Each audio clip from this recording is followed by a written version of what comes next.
Everyone in Amelia's hometown whispered behind her back when she returned from Shanghai, flashing a diamond ring big enough to blind anyone within a 10-foot radius. Just a year ago, she was a broke waitress barely getting by in New Jersey. Now, she had a Louis Vuitton purse, a wardrobe full of designer labels, and a Chinese husband whose face had never once appeared on her Instagram. People gossiped, of course. They said she was a gold digger. They were right. Amelia had always been ambitious, but money never stayed in her pockets. Her dreams were expensive, and her patience had run out. So when she met Jian Wu at a networking event in New York, wealthy, reserved, polite, she saw her opportunity. He was a Chinese businessman, 15 years older and lonely as hell. He barely smiled, but he was worth millions. The way he looked at her made her feel like a goddess. Kate was an easy decision. 3 months later, she was walking down a marble aisle in Shanghai wearing a $10,000 Vera Wang dress paid for by Jian's assistant. But the fairy tale started to rot faster than Amelia expected. The mansion was cold, not just in temperature, but in atmosphere. Jian barely spoke at home, always locked in his study, tapping away at codes she didn't understand. Their conversations were hollow, dinners were formal, intimacy was rare. Amelia had a credit card with no limit, but her heart felt overdrafted. First, she thought she could power through. She reminded herself of her goal: stability, luxury, security. So what if her husband didn't love her? She didn't love him either. It was a transaction, right? But soon little things started happening. Jian's phone would ring at odd hours. He'd get up and leave the room mid-conversation. Sometimes he'd vanish for days on business trips without a word. Once, she found a strange lockbox in his closet. When she asked him about it, he froze and said, "Don't touch what isn't yours." Something about the way he said it chilled her to the bone. She started noticing cameras in corners she hadn't seen before. Small, discreet, but definitely watching. Even in the bedroom. When she confronted Jian, he didn't deny it. "For your safety," he said calmly. "This house has secrets." That night, she cried in the walk-in closet. Not because she regretted marrying for money, but because she felt like a prisoner with a diamond collar. Her loneliness drove her into the city. One afternoon in a quiet cafe downtown, she met Caleb, an American expat teaching English. He was funny, charming, and he looked at her like she mattered. One conversation turned into two, then into a secret affair. She felt alive again, but Jian knew. He always knew. One night he came home early. Amelia was in the bedroom scrolling. Through her phone when she heard his voice from the hallway. Low, tense, foreign. He wasn't alone. Seconds later, 2 men in black suits entered the room. Jian followed. He looked calm. Too calm. "You've made a mistake," he said, his eyes colder than winter. "Now you will see what it means to live in my world." Before Amelia could react, one of the men grabbed her phone. The other handed Jian a small tablet. He tapped it. A video started playing. It was her and Caleb in bed laughing, naked. She went pale. "What is this? Are you spying on me?" Jian raised a brow. "This is China, Amelia. Nothing is private here. Not for you, not for anyone." Her chest tightened. "What are you going to do?" He looked at her with the faintest smile. "Nothing. Yet." The men left. Jian did too. She sat there, heart racing, realizing she had underestimated everything. Her husband, this country, and just how deep she'd fallen into a life she thought she could control. And that was just the beginning. She didn't sleep that night. Every creak of the floor, every shadow across the marble walls made her flinch. She felt trapped inside a palace that had suddenly turned into a fortress. When she finally drifted into sleep, near dawn she dreamt of glass walls closing in, of Jian watching her from every corner. The next morning Amelia found her bank card disabled. The assistant, the one who used to pick up her calls in seconds, now ghosted her entirely. When she tried to log into her private email, it was locked. Her text to Caleb went unanswered. Her world, carefully crafted with lies and shopping bags, had begun to dissolve. She wasn't scared because Jian was rich. She was scared because he was powerful. Money was only part of it. Jian had connections, politicians, police, hackers, people she couldn't even name. This wasn't just some Silicon Valley guy with a startup. No. Jean came from a long line of shadowy businessmen with government hands deep in their pockets. She knew that now, and she was realizing it way too late. She tried to leave the house that afternoon just to clear her head, maybe get a hotel, but the driver, Mr. Chen, told her something chilling. "I have instructions not to take you anywhere," he said flatly, not meeting her eyes. She blinked. "You what?" "I'm sorry, Mrs. Wu. I was told you are not to leave the property unless accompanied." Her jaw dropped. "By who?" He didn't answer, but the way he stood there, silent like a soldier, told her all she needed to know. Jian wasn't angry. He was controlling. Amelia stormed back inside, shaking, and did what she hadn't done in months. She called her mother. She expected judgment. She got worse. "I told you," her mother said. "I told you marrying for money would eat you alive, but you never listen." Amelia's voice cracked. "I think he's dangerous, Mom." Her mother sighed. "Then leave. Find the embassy, call the police." But that's the thing. Amelia couldn't even Google the address of the US consulate. Jian had blocked her browser, installed software on her laptop, changed her passwords. She was, in every way that mattered, owned. 2 more days passed and Jian didn't return, but something else did. A plain white envelope slid under her bedroom door. Inside, there were 3 photos. Black and white, grainy, but enough to make her stomach twist. The first was Caleb, tied to a chair. The second was a close-up of his face, swollen, one eye shut, lip split. The third, his passport, burned, written in ink across the photo. "Choices have consequences." Amelia dropped the pictures like they burned her fingers. She ran to the door, locked. She screamed for the maid, Lena, a soft-spoken woman who always smiled with her eyes. But no one came. The mansion was silent. It wasn't just cold anymore. It felt haunted. That night, she curled up on the bathroom floor, trying not to scream. How had she ended up here? She had wanted luxury. She had wanted the soft life.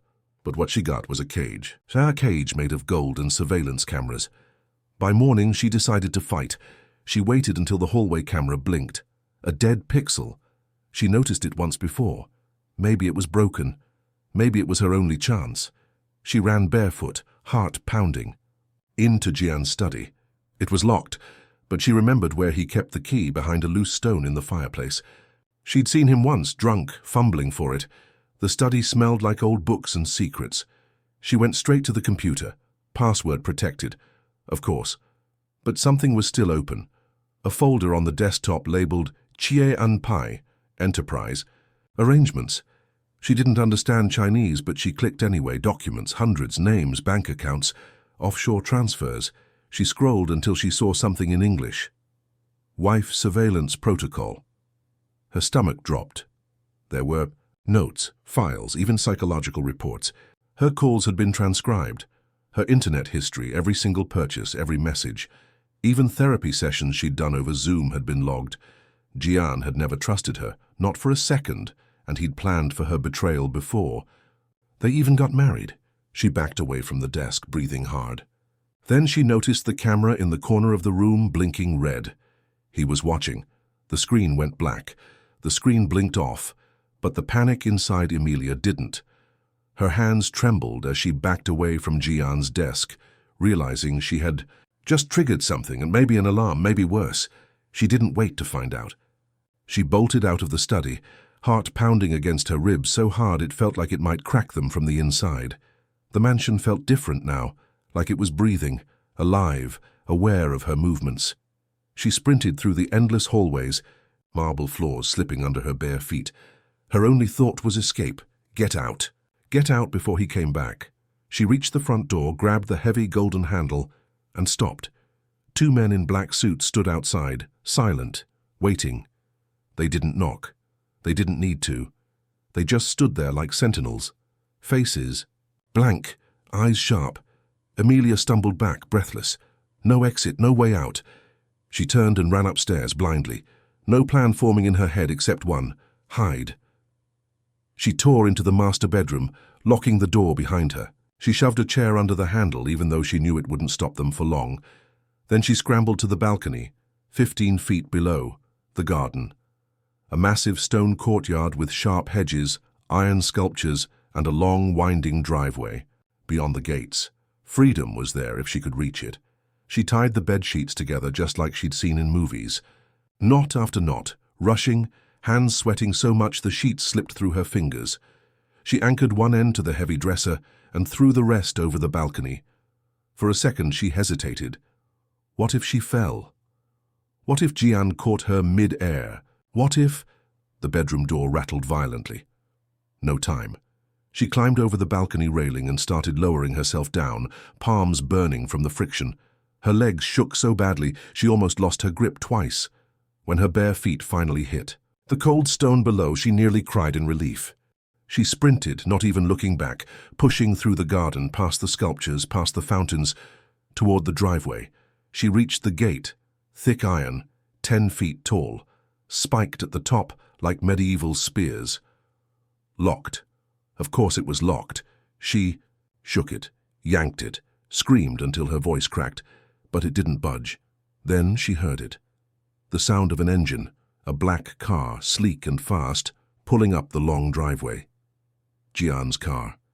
She ducked behind one of the stone sculptures, heart, hammering so loud she was sure it would give her away. The car stopped. The door opened. Jian stepped out. He looked different now. No more of the polished businessman mask. His face was hard, cold, like a man who had made up his mind. In his hand, her phone. He spoke into it once in Mandarin, sharp and commanding. Then he tossed it onto the ground like it was garbage. The screen cracked, sparking weakly. She realized then she wasn't just a wife to Jian. She wasn't even a person anymore. She was a possession. Broken, replaceable, and now disposable.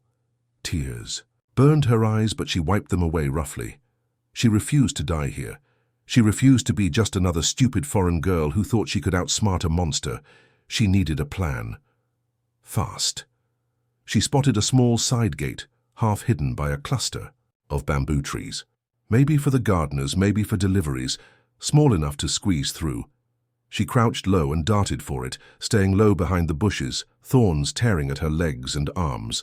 She reached the side gate, locked too, but the lock looked old, rusted.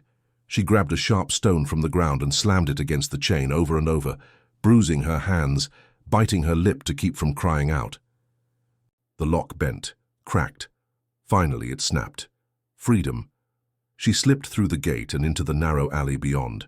Concrete walls rose around her, graffiti scratched across them. A world away from the mansion's luxury. The real Shanghai. Gritty, crowded, chaotic, sprawled ahead of her.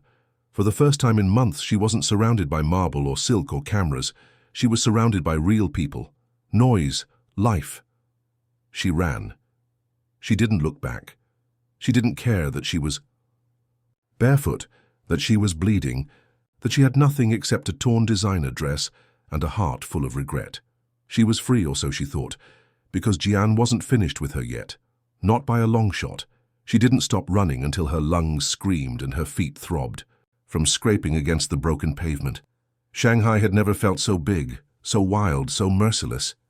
The flashing neon signs above her head blurred as she stumbled down alley after alley, heart racing like a war drum. She had no idea where she was, just that she had to stay invisible. She ducked into a narrow alleyway behind a cheap convenience store, crouched between 2 trash bins, and finally allowed herself to breathe. Her hands were scraped, her knees bled. Her once perfect dress now looked like something pulled from a dumpster. And yet, she was alive. She had escaped Jian Wu, or at least, she had escaped his house. That didn't mean he wasn't looking. She knew him now, knew what he was capable. Servjean wasn't going to let her disappear so easily, not after what she saw in that study, and especially not after she made him lose face. Her face had been on the cover of a Chinese luxury magazine 6 months ago, smiling like a trophy. Wife. That same face was now plastered across Jian's security network as a missing asset, not a wife, an asset. Her mind kept circling back to one thing. Caleb. Was he still alive? Or had Jian done worse than just beat him? She couldn't stop. The flood of guilt. She didn't love Jian, she never had, but Caleb had been her escape hatch. the only real thing in months of fake smiles and shallow kisses. She knew she had to find him, but how? She had no phone, no money, no contacts. She couldn't speak the language fluently, and she was being hunted by a man who had government ties, private security, and probably half the local police in his pocket. Still, Emilia wasn't the same girl who walked into Jian's world with greedy dreams. She had learned, she had bled, she had survived, and she wasn't going to give up now. Her first stop was the US Embassy, or at least that was the plan. She begged for directions from a shop owner using broken Mandarin and wild hand gestures. After 3 wrong buses and a walk that felt like forever, she finally stood in front of the towering gates of the consulate. Steel, glass, guards, safety. She limped forward, eyes wide with relief. But then she saw it. 2 black sedans parked across. The street men in dark suits watching, waiting. She froze. Jian had gotten here first. Tears welled in her eyes, but she blinked them back. She turned head down and kept walking. Her only chance now was to vanish, not just hide, but disappear. The only person who might help her was someone who hated Jian as much as she did, and she knew just where to find them. A few months ago, at one of Jian's painfully formal charity galas, she had met a woman, fierce, sharp-eyed, and clearly not impressed by Emilia's charm. Her name was Mei Lin, and she had been Jian's ex-business partner. Jian had mentioned her only once afterward, calling her a problem who needed to be handled, like an object. Now that woman was Emilia's best shot. With the last bit of strength she had, Emilia found a dingy internet cafe and bribed the teenage attendant with her gold bracelet. He let her use a computer in the back out of sight. She searched, found an old contact listing buried in a finance forum. Mei Lin, Director, X-Tech Biodefense. Pudong District. Emilia wrote the address on her arm and left. Pudong was a world away, skyscrapers, tech hubs, guarded offices. She barely made it on the subway without collapsing. People stared at her like she was a ghost, bleeding, barefoot and terrified, but she didn't care. By the time she stood at the entrance of X-Tech, she was shaking. The receptionist looked horrified. "May I help you?" she asked in Mandarin. "I need Mei Lin," Emilia said, trying not to cry. "Please, tell her it's about Jian Wu. Tell her he's trying to kill me." She was almost sure they'd throw her out, but instead, after a long, tense pause, the woman nodded and picked up the phone. 5 minutes later, Mei Lin stood before her, tall, elegant, with fire in her eyes. She looked Emilia up and down, her gaze unreadable. "Well," Mei Lin said coolly, "I thought you'd last longer." Mei Lin didn't offer a hug or a kind word. She simply turned on her heel and said, "Follow me." Emilia limped behind her through a pristine corridor of glass walls and humming tech. The further they went, the more Emilia realized. This wasn't just some office. It was a fortress. Security badges, fingerprint scans, silent men in grey, suits who didn't even blink when they passed. Finally, they entered a private office lined with black leather and cold steel. Mei shut the door behind them and stared. "I know who you are," she said bluntly. "I've seen the wedding photos. Jian's little American trophy." Emilia didn't have the strength to argue. "I didn't love him," she said. "I married him for the wrong reasons. But now I think I've seen who he really is. And he's not just rich, he's dangerous." Mei let out a humorless laugh. "You think he's dangerous? Girl, Jianwei's poison in a tailored suit. You're lucky you're still breathing." Emilia sat down, dizzy.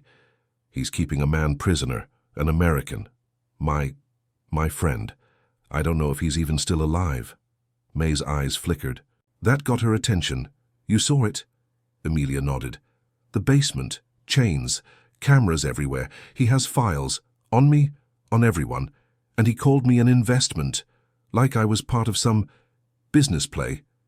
Mei moved toward the window, silent for a beat. Then she said, "Jian runs more than companies. He launders money for powerful people. Governments, criminal groups, your marriage, a cover. A shiny distraction while he closed a deal with the Ministry of Cyber Defense."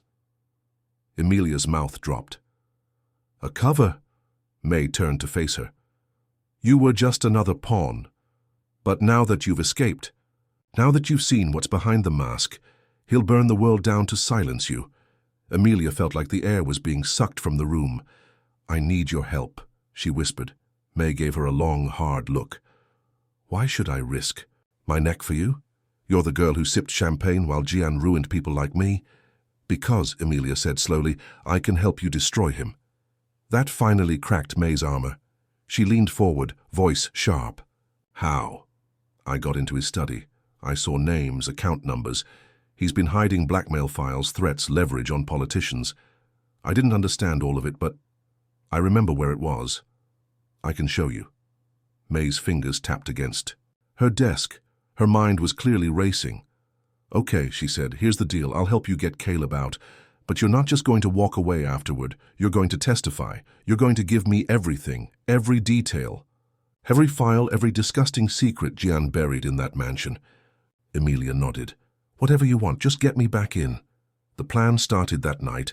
May had people, ex-military, rogue coders, even a former intelligence agent named Wrong who'd been itching for revenge since Jian ruined his career. They worked fast, pulling surveillance data, intercepting Jian's communications, mapping out the mansion's weak points. Amelia watched in awe as May's team assembled like a private army. But there was a catch. You're the only one who can walk in without being shot, May said. You're the wife. Jian won't expect you to come back, not after what he did. Amelia swallowed hard. You want me to go back? May nodded. We'll be close. But if you want Caleb out alive, it has to come from inside. You said there's a keycard system in the basement. You get it. You signal us. We move in. Amelia's hands trembled, but she nodded. She was terrified, exhausted, nearly broken. But she wasn't running anymore. This time she was walking straight into the fire with her eyes wide open. The next night came like thunder. Amelia stood in the back of a delivery van just outside Jian's estate, dressed in a modest black dress, no jewelry, no makeup. Nothing like the woman who once ruled that marble mansion. She stared out through the tiny crack in the doors, heart pounding in her throat. May's team was positioned all around the property, blending into shadows, disguised as utility workers, guards, even one as a florist delivery man. It felt surreal, like stepping into a movie, but this was real, painfully, terribly real. Comms check, May's voice came through the earpiece. You're green, go. Amelia pushed the doors open and stepped into the cool night air. The estate hadn't changed. Still grand, still silent, but now it felt like a monster's lair. The front door was unlocked, exactly as planned. She stepped inside. No one greeted her. No camera beeped. No alarm. But she knew Jian was watching. She walked slowly through the corridor, pretending confidence, but every step felt like a razor slicing into her nerves. Main hallway clear, she whispered. Copy, May said. Basement 2 doors down on your left. You've got 3 minutes before the next shift check-in. Move. She found the security panel next to the steel basement door, just like before. Now came the gamble. Amelia pulled the fake card May had crafted, copied from the original Lina had smuggled to her. She slid it through. The light turned green. Click. She exhaled. The door creaked open into blackness. She stepped inside. It smelled the same, like metal, dust, and fear. Amelia! Caleb's voice cracked out from the shadows. She rushed forward, and found him still chained, weaker than before, thinner, his face like a ghost. But he was alive. Oh my God, she whispered, choking back tears. I'm getting you out. She pulled out the master key May's team had made, coded from blueprints of Jian's custom locks. Her hands shook as she unlocked the chains. When the last one clicked, Caleb collapsed forward. She caught him. Can you walk? Not well, he muttered. But I'll crawl if I have to. She helped him up, draping his arm over her shoulder. They moved toward the basement stairs, step by agonizing step. But then, footsteps, from above, fast, heavy, not one, many. Abort, May hissed through the earpiece. He knows! Get out! Suddenly, the mansion lights flared on. A voice boomed through hidden speakers. I let you come back, Amelia. Jen, I wanted to see what kind of woman would crawl back into the den after betrayal. Now I know. Doors slammed upstairs. Men shouted. Emilia grabbed Caleb's hand. They ran. Back through the basement hall, up another set of stairs maze. Team had told her about. The servant passageway hidden behind the wine cellar. A narrow chute up to the garden level. Jian had sealed many exits, but not all. Not the one only the help used. North side window, May said, voice fast and sharp. Break the glass, my people will pull you out. They reached the room. Caleb was barely standing. Emilia grabbed a chair and hurled it through the pane. Glass exploded everywhere. Voices screamed behind them. A flashlight beam cut across the hall. Emilia climbed onto the sill, grabbed Caleb's arm. Then, gunshots, shattered marble, screaming. Maze. Men returned fire from the trees, shouting in Mandarin and English. Hands reached in from the window, strong arms dragging them through broken glass and over the hedges into the dark. They ran. 3 blocks away, a black SUV was waiting. Doors opened. May's voice shouted, "Go, go!" They threw themselves in. As the car sped off, Emilia dared a look back. The estate was lit up like a war zone. Flames flickered in one window. Sirens screamed in the distance. She turned to Caleb. He was barely conscious, but alive. They had done it. She had gotten him out. But as May looked at her in the rearview mirror, her expression was grim. "This isn't over," she said. "Not by a long shot." And deep down, Emilia knew she was right. Jian Wu didn't lose. He hunted. The safe house May provided wasn't much, just a small apartment tucked above a ramen shop, walls thin, windows blacked out. But for Emilia, it felt like the first breath. After drowning, Caleb was alive, though barely. May's medic treated his wounds, pumped him full of fluids and painkillers. He didn't talk much. He just stared, at the ceiling, at the door, at Emilia. The silence between them was loud. One night, 3 days after the escape, he finally spoke. "Why'd you come back for me?" She hesitated, fingers wrapped around a chipped mug of bitter tea. "Because you were the only real thing in my life," she said, "and because I needed to do one thing right." He nodded slowly. No smile. But his eyes softened. Then he said, "He's not going to let this go, you know." She already knew. Jian hadn't spoken to the press, hadn't released a single public statement. But there were whispers everywhere. A break-in, a fire, a wife missing. No police reports, no news articles, just hush money, sealed gates, and digital cleanup that erased everything. But May was smarter. Over the past week, she had been gathering data, pulling from hidden server backups, scraping archived communications, even bribing one of Jian's former associates to hand over a USB drive loaded with financial logs.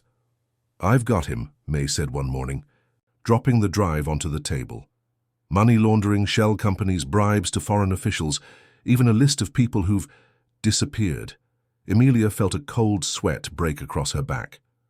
Disappeared? Women, employees, partners who crossed him, all linked to Jian's companies. Some were found suicided, others just vanished. Emilia's stomach churned. And me? Was I next? May looked her dead in the eyes. "You were never supposed to get out of that house alive." She had to sit down. "Why me?" she whispered. "Why would he choose me for something like this?" May's expression darkened. "Because you were perfect, beautiful, foreign, ambitious. He thought he could own you. But you're not a vase. Emilia, you cracked. They had enough to bury him. But they needed to be smart. If they went public, Jian would spin it. Use his media contacts, his political leverage. Twist the story until they were the villains. No, they needed a bigger blow, something public, global, and impossible to bury. That's when May had the idea. A global finance conference was happening in Hong Kong. Jian was on the speaker list. Front. A row seat, broadcast live, entire world watching. May had hacked her way into the planning committee, posed as a digital security consultant. She offered Emilia a choice. You can disappear. New passport. New life. Or I show up. Emilia finished. And end him. May nodded. We hijacked the feed during his speech. Broadcast everything. The files, the tapes, even footage of Caleb in chains. Make Jian the face of corruption. It was risky, reckless, But Emilia didn't hesitate. She'd been running for too long. She was ready to fight. 2 days later, she stood in a private suite above the Glass and Gold Conference Center in Hong Kong, staring down at the stage where Jian would speak. May's team worked feverishly behind her, setting up the stream, loading the files, rigging the cameras. She watched Jian take the stage, still so calm, so polished. A devil in Armani. She imagined what he'd say. The lies, the promises, the applause, but not this time, not today. May handed her the mic. 10 seconds, she said. Emilia took a breath. This was it. She'd walked into a marriage for money, thinking she could outsmart a man like Jian Wu. She'd been wrong. But now, she was going to end him. Jian Wu stood tall behind the podium, the crowd beneath him a sea of suits, cameras, and false admiration. The screens around the stage bore his face in pristine 4K clarity. He spoke about innovation, international cooperation. Economic growth lies delivered with the precision of a surgeon. In the control suite above, Emilia watched silently, her fingers gripping the mic, heart thudding like war drums. May stood beside her, eyes fixed on the countdown. Now, May whispered. Emilia pressed the button. The feed cut out, gasps erupted across the conference room. The LED screens glitched, then went black, and then her face appeared, unfiltered. No makeup, no smile, just the raw, hollow-eyed truth of a woman who had been used and caged, and who had finally broken free. "Hello," she said, her voice steady. "My name is Emilia Wu. You may know me as Jian Wu's wife. But what you don't know is what that title cost me." The room below fell dead silent. Every camera now captured her. Every screen streamed her. She continued. "I married Jian for money. I won't lie. I thought I could play the game. But I had no idea who I was dealing with. I thought I was marrying a man. But I married a monster." A file folder appeared on the screens. Document after document. Bank transfers. Shell corporations. Surveillance logs.